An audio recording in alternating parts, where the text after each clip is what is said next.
seguimos adelante. Estábamos hablando aquí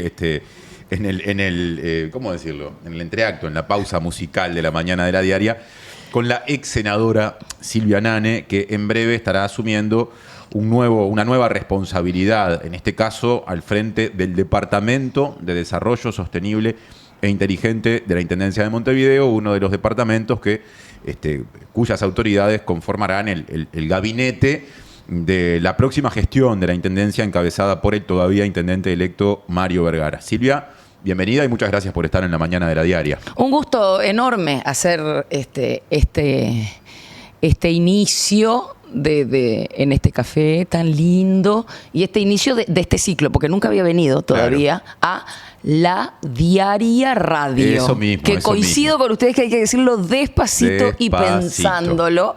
Porque cuando intenté decir a dónde venía varias veces rápido, dije, esto no está funcionando. Dijiste la radio. Nos ha pasado a todas las personas vinculadas al proyecto. Es un nombre simpático, nos gusta. Es simpático. Sí. Yo no descarto que en algún momento pueda terminar asociado formalmente a algún proyecto asociado a esto que ha empezado, es muy nuevo todavía y que estamos haciendo hace menos de un mes. Pero que es lindísimo. Permitime solamente un segundo, porque no? Yo estaba ahí ahora tras bambalinas mirando la dinámica que ustedes hacen entre el papel, entre lo digital, entre la radio, entre la imagen. Y me parece súper interesante que los medios puedan como integrar esa cosa multicanal hacia lo exterior, digamos, pero también multicanal hacia la interna, ¿no? Porque vos con tu voz y con tu presencia de estar en la radio tenés como esa dinámica de hablarle hacia otros. Viene Marcelo Pereira, yo soy muy fan, quiero decirlo. Hoy viene. Y a explicarnos qué es lo que va a venir para después. Entonces tienen como una cosa de anticipación. Exacto. En el medio meten lento, que a su vez es como, para mí, de las publicaciones que más respeta el papel y la estética gráfica. Entonces, a mí siempre me parecen geniales esas cosas que integran y que logran integrar disciplinas, saberes y sensibilidades en la comunicación. Así que quiero felicitarlos por este proyecto que cada vez tiene más cosas y me siento muy cómoda acá. Muchas gracias. Bueno, muchísimas gracias por todo eso. La idea es, sí, naturalmente, que todo lo que la diaria ha generado y construido encuentre otra forma también de llegarle a la audiencia, y ahí surjan nuevas asociaciones, nuevas posibilidades, a veces anticipando, a veces desarrollando algo que ya fue publicado. También tiene esa flexibilidad. Esto de lo que se vincula, de lo transversal, yo lo decía cuando presentaba la entrevista contigo en el bloque anterior, cuando estábamos hablando con Rosalía Alonso. Está, me parece que en la esencia del departamento de la Intendencia de Montevideo, en el que te vas a desempeñar a partir del 10 de julio, cuando asuman las nuevas autoridades, porque vas a ser la directora de Desarrollo Sostenible e Inteligente, y yo siento que es una tarea que te va a llevar a relacionarte con todos los ámbitos de acción de la Intendencia de Montevideo. ¿Cómo vas entrando en esa nueva responsabilidad? A ver, ese departamento tiene evidentemente una función muy transversal que tiene dos patas grandes, ¿no?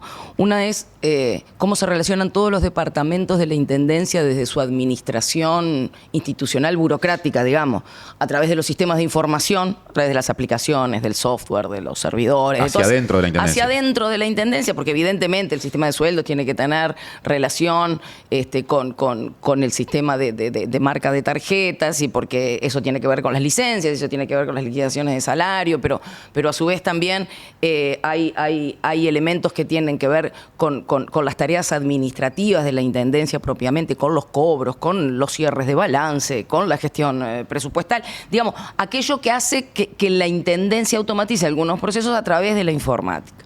Y a su vez todos esos sistemas muchas veces también tienen algo que es de cara hacia los usuarios. Pensemos cuando pagamos la patente, pensemos cuando pagamos la contribución inmobiliaria, etcétera, ¿no? Entonces hay como una interfaz hacia adentro y una interfaz hacia afuera en lo que tiene que ver con la tecnología. Pero después está como otra parte que tiene que ver con la ciudad y con el departamento entero, en términos de qué cosas se miran desde la gestión para mejorar las políticas del resto de los departamentos.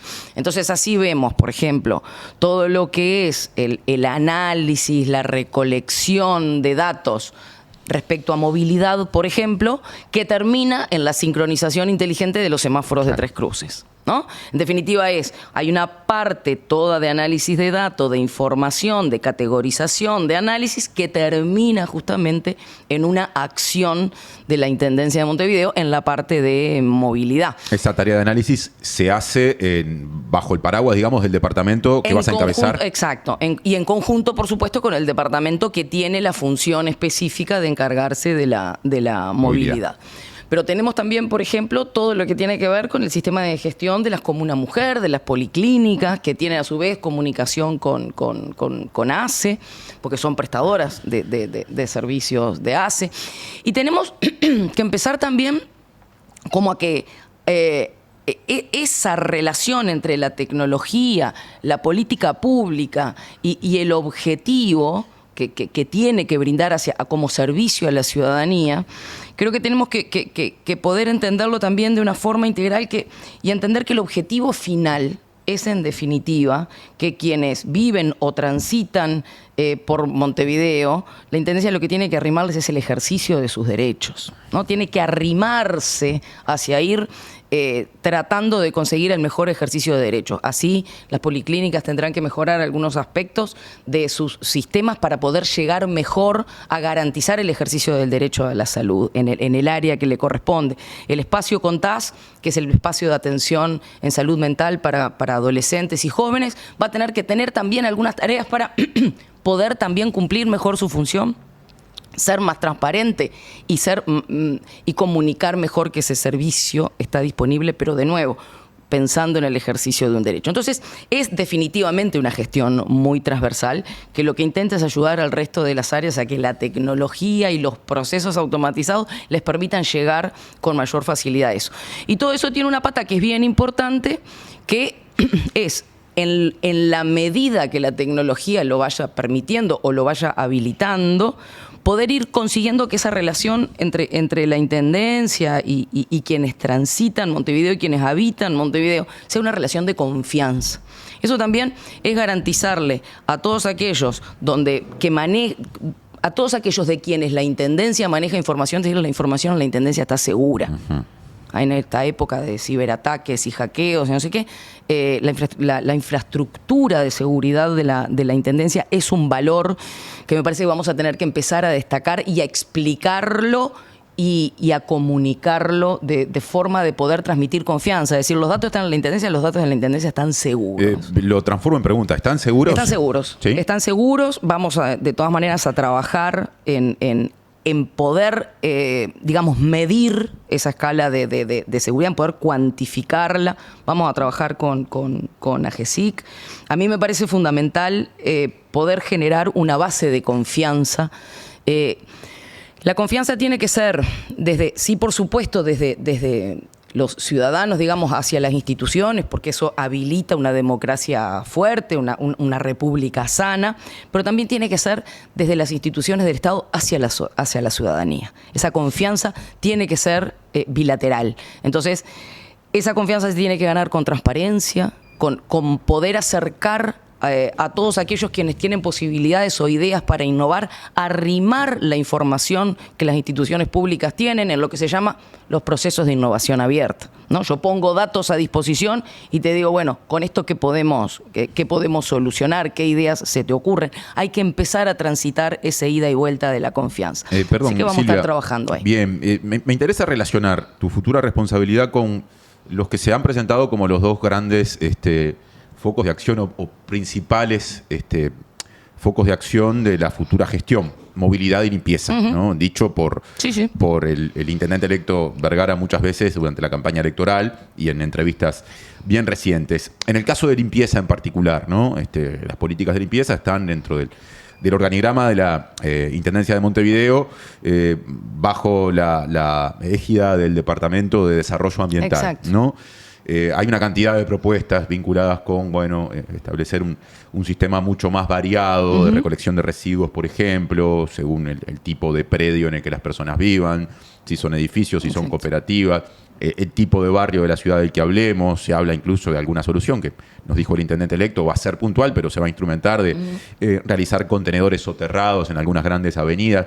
El departamento que vas a encabezar, ¿qué puede hacer para, digamos, potenciar y sobre todo generar mejores servicios en esta área en particular a partir de estos cambios que se vienen? Mira, nos tenemos que juntar en estos días con Leonardo Herú. Habíamos quedado para hoy, estamos para tratar de confirmar, trabajar un rato juntos en la tarde. Es el director de Desarrollo Ambiental designado. Es el director de Desarrollo Ambiental, exactamente, ex subsecretario de Ambiente al inicio de este periodo de gobierno.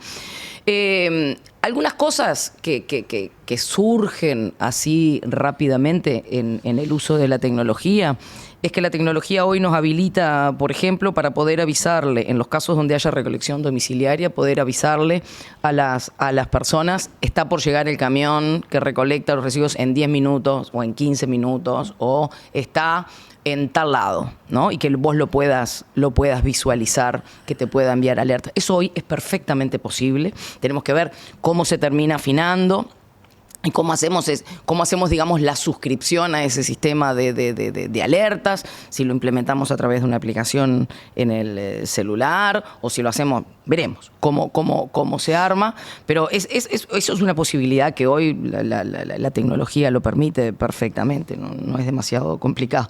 Creo que ayer yo estuve en una nota de radio donde había estado Herú los días anteriores y me decían que Herú lo había comparado con las aplicaciones de delivery que te dicen su pedido va a estar llegando en tanto tiempo. Bueno, una cuestión medio similar. Cuando vamos hacia el uso de la tecnología en función, digamos, como del análisis de tendencias, que es una cosa que es bien interesante, ¿no? Porque a veces la realidad no cambia de un día para el otro, y uno tiene que analizar algunos datos tendenciales justamente para poder predecir algunos comportamientos y en ese sentido también se puede generar a través de los datos abiertos y a través de los datos que los camiones mismos de recolección vayan almacenando. Lo que vamos a poder hacer son mapas de calor de dónde se recolectan más residuos. A su vez eso se le podría hacer hasta un tipo de clasificación, dónde se juntan más residuos que son compostables, dónde se recogen más residuos que son del tipo de los descartables. ¿Eso no está pasando hoy?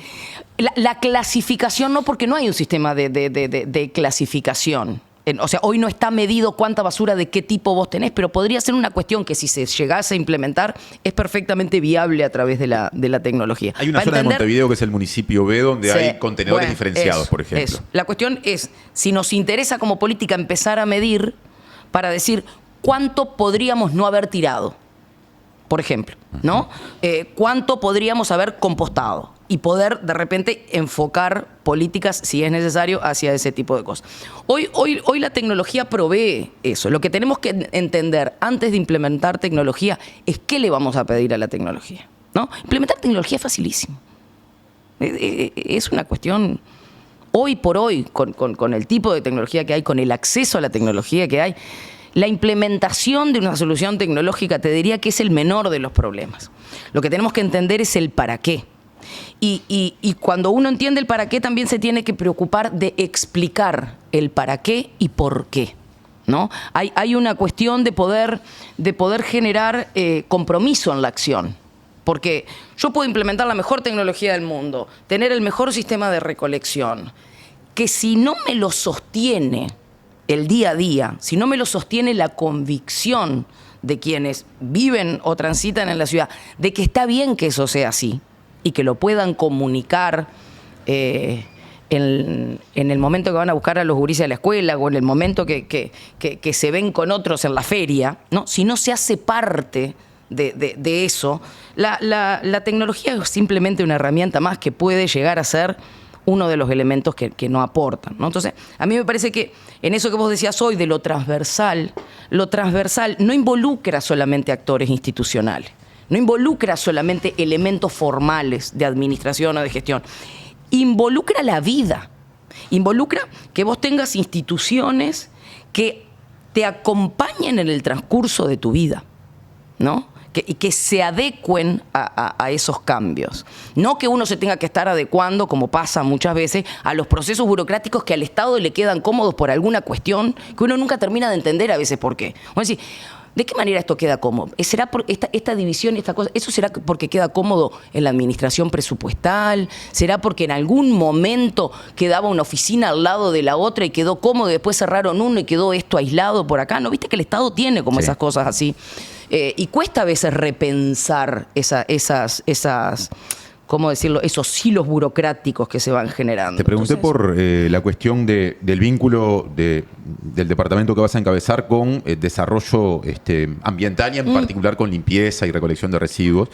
Y nos queda pendiente hablar del vínculo con la movilidad y en particular con el sistema de transporte metropolitano, en un contexto en el que se habla de grandes proyectos de infraestructura, pensando sobre todo en la movilidad metropolitana, que tendrán como protagonistas a las intendencias del área metropolitana, naturalmente la de Montevideo, pero liderados por el Ministerio de Transporte y Obras Públicas.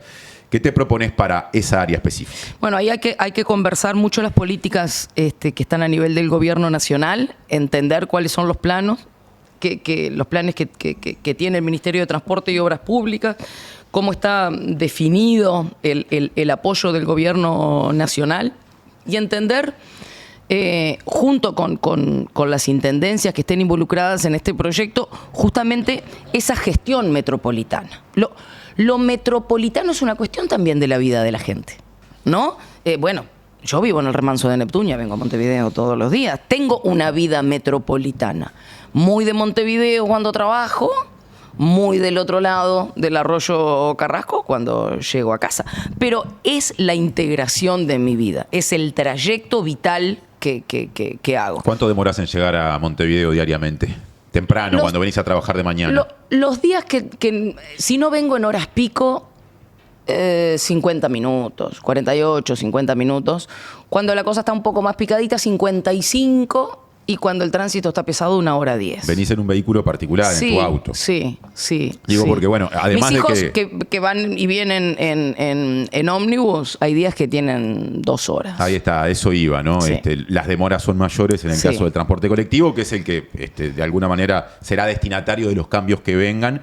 ¿Y cómo interactúa la tecnología con eso? Escuchaba una entrevista que te hicieron ayer en FM del Sol, pensando en la movilidad en toda la ciudad, no solo en el área metropolitana, también en la parte consolidada de la planta urbana de Montevideo. Y salía el tema de las deficiencias que tiene la aplicación Cómo Ir, que tiene un potencial muy importante para que la gente sepa a qué hora pasa el ómnibus que espera. Y sin embargo pasa el tiempo y aún en este tiempo de fuertes avances tecnológicos no termina de funcionar bien.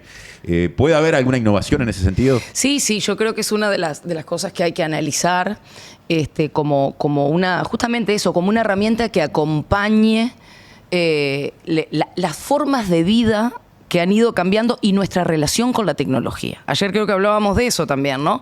En la medida que las aplicaciones que tenemos en los celulares han ido como metiéndose en diferentes espacios de nuestras vidas, nosotros vamos cambiando la relación con la tecnología y evidentemente cada vez le pedimos más precisión, cada vez le pedimos más inmediatez, porque como contamos los pasos, y creemos en que los pasos están bien contados, que están bien contados, pero tenemos, hoy caminé tanto, o sea, vas teniendo información en tu cabeza que antes no tenías. Antes como decía, si me canso más era porque caminé más, de repente, ¿no? Pero no había una... Lo contabas por cuadras a lo sumo. Claro, o a lo sumo, sí, y tenías que ser como muy, ¿no? Muy obsesivo en la cuenta, o en los relojes, pero hoy a lo que voy es que la tecnología te genera un montón de información, te da un montón de elementos de información que por ahí antes no tenías, y está bien, y uno empieza a usar esa información para hacer diferentes cosas. Entonces,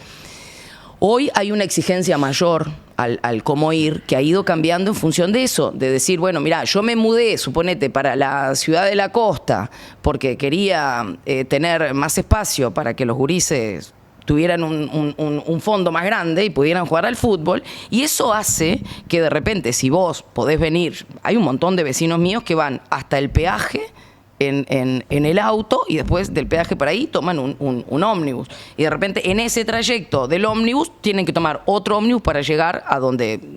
a algún lado, suponete lejos de Avenida Italia o por donde vienen los ómnibus de la ciudad de la costa. Entonces, eso hace que en tu trayecto vital, vos tengas que tener la hora más afinada, ¿no? Y eso te lo vas a proponer.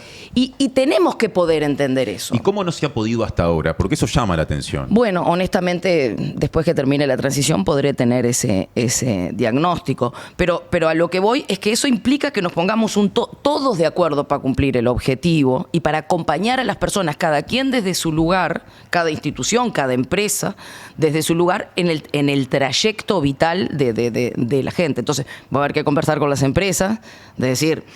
vos no podés perder conexión en ningún lugar del recorrido de tus líneas principales.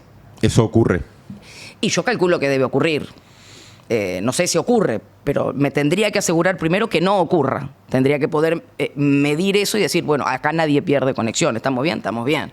O se pierde, o tenés una conexión de repente que a veces es deficiente. No sé, pero lo tendríamos que evaluar. Pero estamos hablando de conexión en términos de conectividad, digamos. En términos de conectividad, sí, que no pierdas conexión a Internet, básicamente. Que el GPS pueda seguir toda tu ruta y que después los datos se descarguen a la velocidad adecuada para poder transmitirla en forma adecuada. O sea, todo eso, yo tengo que recolectar la información del GPS, tengo que procesarla y mandarla a una aplicación. Eso tiene que ser en el menor tiempo posible, porque ese es el tiempo en el que vos vas a tener la inmediatez, ¿no? Vos como usuario. Entonces, todo eso hay que afinarlo, hay que revisarlo. Honestamente, no sé hoy en qué estado está en cuanto a todo ese trayecto de la información, pero lo vamos a tener probablemente la semana que viene, ese diagnóstico. Pero ahí lo que vamos a tener que asegurarnos es que las empresas tengan la infraestructura que necesiten, que la Intendencia tenga la infraestructura que necesiten y que todos los elementos de conectividad funcionen para lograr justamente ese objetivo. Me animo a decir que, si me guío por los estándares tradicionales de la política uruguaya, es llamativo que una senadora deje esa responsabilidad, hoy ya sos ex senadora, para ser directora del Departamento de Desarrollo Sostenible e Inteligente, en este caso de la Intendencia de Montevideo. ¿Cómo se explica la decisión política de ese cambio de responsabilidad? A ver, hay un contexto previo. Vos decías en los estándares, ¿no?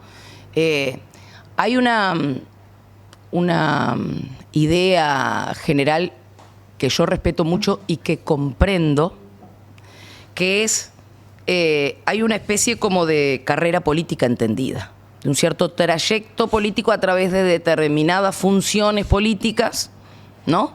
Que típicamente es como una especie de camino ascendente, digamos, en responsabilidades, ¿no? Entonces, de repente, uno es edil departamental, primero es militante, es edil departamental, después de repente tiene, si le gusta la parte más legislativa, puede llegar a ser diputado departamental, de repente, y después, si todo marcha bien, puede llegar a ser senador nacional.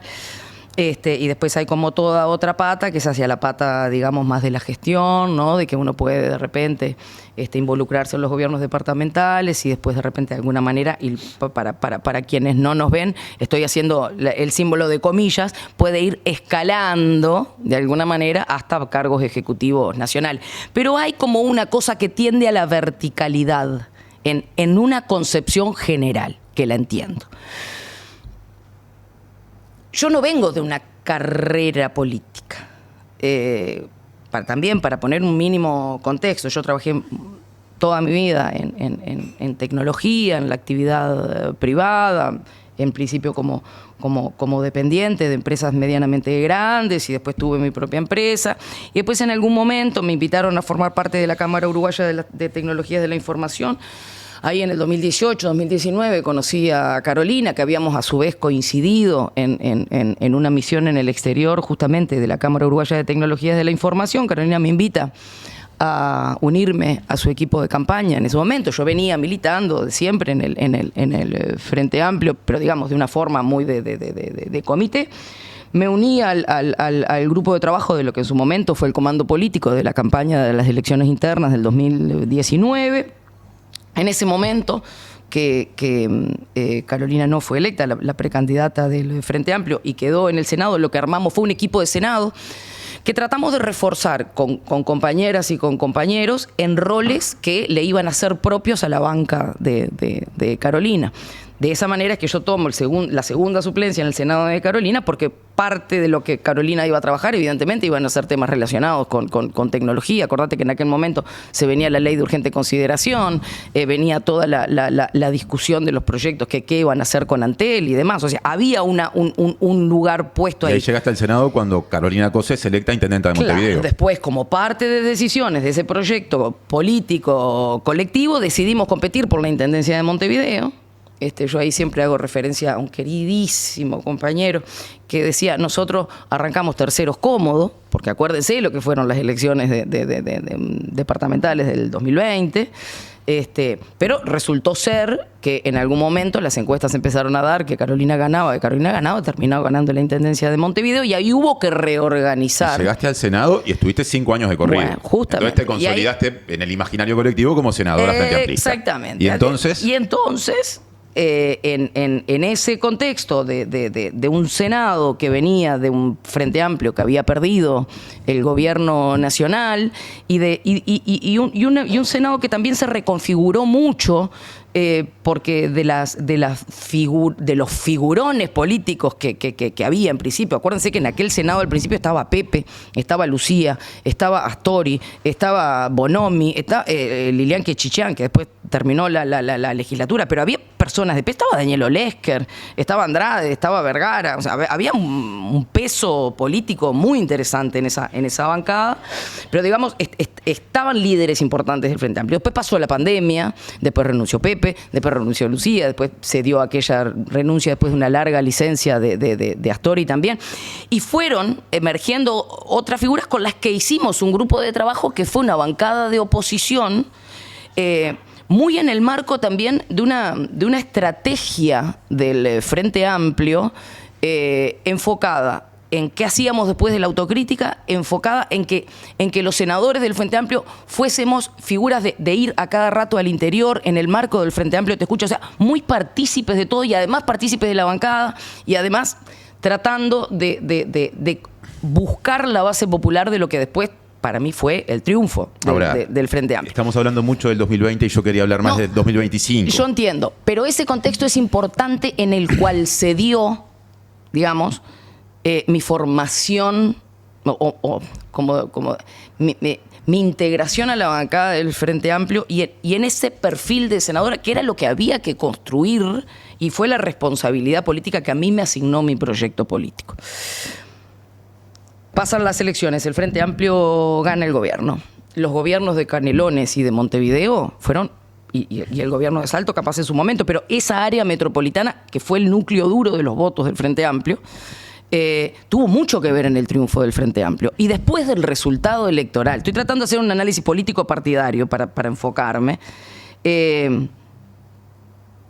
la votación del área metropolitana en mayo deja ciertos elementos de preocupación. Ahora, en el mayo reciente, deja ciertos en elementos, las elecciones departamentales. Sí, ciertos elementos de preocupación político que nos prenden algunas alertas de dónde. ¿Por qué? Porque los resultados, si bien fueron espectaculares en cuanto a que se retuvieron las intendencias, hubo un caudal de votos que se perdió. ¿Está cuantificado? A ver, es hacer la cuenta. Yo no recuerdo ahora de cuántos votos hablamos. Se perdieron algunos votos. Y a mí me parece que y el Frente Amplio de alguna manera en estas elecciones tuvo un concepto metropolitano de entrada que no había pasado en las elecciones de mayo, en las elecciones departamentales anteriores. Nosotros tuvimos muy enfocados en la campaña de San José también, porque nos parecía muy importante consolidar el área metropolitana para los votos del Frente Amplio, y es verdad que otros departamentos también, pero el área metropolitana, con el proyecto de transporte, con el concepto de movilidad, con el concepto de una vida que cada vez es más urbana, y con una cuestión histórica de que era donde estaba el núcleo duro de los votos del Frente Amplio. Para el Frente Amplio el área metropolitana es muy importante políticamente. De alguna manera eso viene a justificar la decisión de decir Silvia Nani integra el gabinete de la Intendencia. Viene a poner un elemento de análisis y un elemento de análisis político que me parece que no lo podemos dejar pasar. Que no es en contraposición a todo el resto de la gestión que se hizo en el resto de los departamentos y todo el foco político que el Frente Amplio le puso a lo que le llamamos el interior del país, ¿no? O sea, pero estoy tratando de ir buscando elementos de análisis. En todo ese contexto, el intendente electo propone mi nombre para esto. Y en la evaluación que hicimos, y reitero, siempre es colectiva. Y voy a hacer una aclaración más. Las discusiones y las decisiones colectivas no siempre son unánimes. Es parte de la construcción colectiva. Ahí estás hablando de la discusión que se dio y el análisis en tu sector, la amplia. Sí. ¿Por qué aclaro esto? Porque si no parece que la discusión no se da. Y la discusión no es discutir cuando uno solamente está de acuerdo o discutir cuando uno... La discusión política, y voy a poner una palabra que capaz que a veces se usa poco, pero la dialéctica de la discusión construye política. Es parte de la labor política. Porque si no, si vamos a estar siempre hablando de las cosas en las que estamos todos de acuerdo, la construcción se convierte más en un sesgo de confirmación que en algo donde uno aprende del otro y discute de una forma constructiva. Eso es un proyecto político. El proyecto político hoy y la decisión colectiva hoy dio en que aceptásemos esa propuesta. Y en esa discusión de la amplia, que entiendo no arrojó un resultado unánime, pero sí mayoritario. ¿Cuál fue tu postura? No, yo no estoy diciendo si arrojó o no arrojó. Yo lo que estoy aclarando es que no siempre son unánimes las decisiones colectivas. Entonces lo pregunto, ¿fue unánime o no? No importa lo que fue. Porque bueno, periodísticamente sí. Bueno, pero es una información que me voy a reservar. Bien. Porque es un ámbito... A ver, porque los proyectos políticos y las agrupaciones políticas tienen sus ámbitos políticos de discusión que a mí me parece que tienen elementos de reserva que son válidos. Ustedes en general no me han escuchado ni opinar de las decisiones políticas de otros sectores políticos, ni las decisiones políticas de mis compañeros, ni muchísimo menos, porque entiendo que el Frente Amplio y los sectores del Frente Amplio tienen sus ámbitos para hacer eso. Y es sano para esos ámbitos conservarlos con ¿cómo decirlo? Con el alcance que tienen, porque son para eso. ¿Me explico? Hay una orgánica que tiene sentido, porque si todo es lo mismo, todos los ámbitos son iguales, y no es así. Aclaro que estas preguntas que estamos haciendo, por si alguien no lo sabe, están vinculadas a que ha trascendido en las últimas horas que las decisiones que se tomaron a nivel de la amplia, que llevaron a que asumas o estés por asumir este nuevo cargo en la Intendencia de Montevideo, dejando el Senado, fueron parte de diferencias internas, que entre otras cosas fueron asociadas a el rol que podrían tener en el Senado las personas que fueron electas, o que no fueron electas como titulares, pero que están en la segunda línea de que no agrupaciones, a la amplia. Agrupaciones aliadas a la amplia. Por ejemplo, Humberto Castro, exacto, del movimiento Sumemos, por ejemplo, Yamandú Costa, del Espacio Uruguay. Efectivamente, eso estuvo en la discusión que llevó a que ahora estés por encarar una nueva responsabilidad. Es que los elementos de información son todos. Cuando uno toma decisiones, toma toda la información que tiene, la analiza, la discute con quienes forman parte del proyecto político y se toma una decisión. El hecho de que después periodísticamente rinda decir que hay una decisión que fue producto de diferencias, yo te pongo el titular diferente y te pongo, hubo una decisión que fue producto de un montón de acuerdos. Porque hubo una decisión, ¿no? Ahora, yo entiendo toda esa parte. No es que no la entienda y no es que yo me esté yendo por las ramas. Es que me parece que hay ámbitos de discusión que sirven y son confiables en tanto mantienen el alcance de sus discusiones dentro de su ámbito. Parece que es una cuestión de preservar, no de ocultar, de preservar esos ámbitos.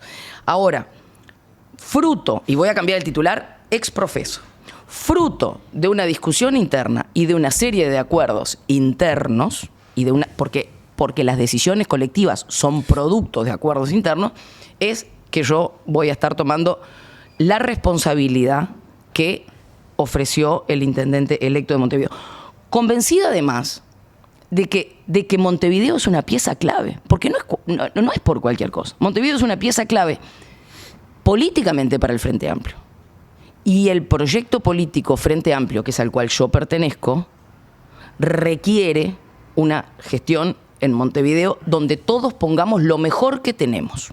Y yo creo que tengo mucho para aportar en ese sentido. Personas que trabajan conmigo.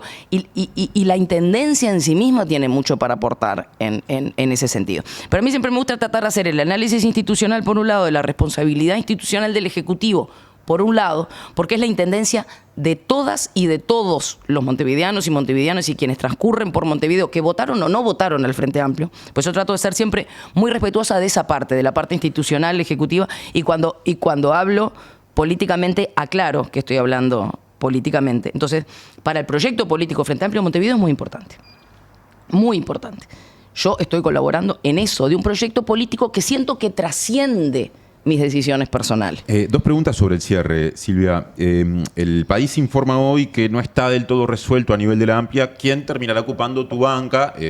A priori asumirá Daniel Borbonet, destacado médico, docente de la Facultad de Medicina de la Universidad de la República, pero como en la línea de suplencias antes está la actual diputada por Montevideo, María Inés Ovaldía, dice esa nota en particular del país que no se descarta que a futuro pudiera asumir Ovaldía. ¿Eso está resuelto a nivel sectorial, que queda Borbonet, o es una discusión abierta? Bueno, en principio, María Inés encabezó la lista de diputados de la amplia. Está haciendo un tremendo trabajo en la Cámara con toda la capacidad que tiene. Para mí, y acá hablo en términos de gestión institucional, tener una diputada por Montevideo como María Inés Ovaldía es un... A ver... A nadie le escapa la capacidad de comunicación de María Inés, entonces tener un diputado por Montevideo que pueda comunicar de una forma tan espléndida como lo hace María Inés algunas cuestiones relacionadas a Montevideo, entiéndanme que es un elemento estratégico que si hay que usarlo se va a usar. Bueno, en el Senado también podría tener mucha visibilidad, podría pensar sin alguien. duda, no, pero estoy de nuevo poniendo elementos de análisis. No estoy diciendo que María Inés no pueda asumir el Senado. Serán cuestiones que se definan en el momento. Hoy por hoy, tal como está armado, la idea es que trabaje Borbonet allí y en realidad quien tomaría la primera suplencia sería María Inés. Pero yo creo que todas esas cosas se van a ir dando como decisiones en la medida que se vayan generando. A ver, a mí me hace mucha gracia que estén tan preocupados por las suplencias de la amplia. Hay sectores en el Frente Amplio donde las suplencias van y vienen. Porque, a ver, y a mí me parece perfecto. Porque hay compañeros que pueden aportar más o menos en algunos temas, o que tienen formas de comunicación que para algunos temas estratégicamente son más, y lo voy a decir, útiles en la función política, ¿no? Y voy a hacer otra aclaración lingüística casi, ¿no? No hay cargos políticos, hay tarea política. Entonces, la tarea política se asume donde el proyecto político te asigna esa tarea política. No se puede hacer política desde otro lugar que no sea la humildad ante un proyecto político que te trasciende, por lo menos en mi humildísima forma de verlo. O sea, yo pertenezco a un proyecto político que me trasciende. Porque si no, realmente, si quiero hacer lo que quiero hacer y solamente lo que me interesa hacer a mí, me quedo en casa. Como última pregunta, Silvia, ¿qué dejas en el Senado en términos de agenda de trabajo? Por ejemplo, estuviste vinculada a la elaboración del proyecto de ley que propone crear la figura del comisionado parlamentario para infancias y adolescencias, que también ha presentado en su momento ante la bancada Frente Amplista, ha impulsado la senadora Blanca Rodríguez. Sí. ¿Cuáles son los temas en los que trabajabas, a modo de resumen sobre el cierre, que, bueno, en el Senado ahora otras personas deberán atender? Sí, van a quedar. Y estamos haciendo una transición muy ordenada, muy ordenada. Pero hay varios proyectos nuevos para presentar, algunos que tienen que ver con temas de violencia de género, que tienen que ver con el suicidio femicida, que tienen que ver con los homicidios vicarios, que tienen que ver con tratar de armar una ley integral de salud mental para las víctimas de violencia sexual. Hay varios proyectos encaminados en ese sentido. Hay que pensar bien qué vamos a hacer con la Institución Nacional de Derechos Humanos. Hay una preocupación grande respecto a eso. Tenemos una de las directoras que hoy está cuestionada jurídicamente desde la institución por temas de acoso laboral, y tenemos 2 directores que renunciaron. O sea, hay un problema con la institución que no se nos puede convertir en un problema institucional. Entonces ahí va a haber que trabajar fuertemente, va a haber que ver si hay que cambiar la ley, si hay que cambiar la forma de designación. Ahí hay que trabajar mucho porque es muy importante la institución. Hay temas que están relacionados con la Comisión de Futuros. O sea, ahí hay una hoja de ruta armada que yo la puse a disposición de todas mis compañeras y compañeros, que verán cuáles elementos toman desde allí, pero los cuales en todo lo que desde Montevideo se pueda apoyar para impulsar esos temas, por supuesto que lo vamos a hacer. Pero de nuevo, porque la tarea política es transversal. Tiene que ser transversal, tiene que ser integral. Fue de lo que empezamos a hablar, ¿no? Entonces, en un, ¿cómo decirlo? En un espacio de vida donde hay un montón de problemas para solucionar y donde la política tiene que tener un papel relevante para formar ciudadanos comprometidos con la democracia.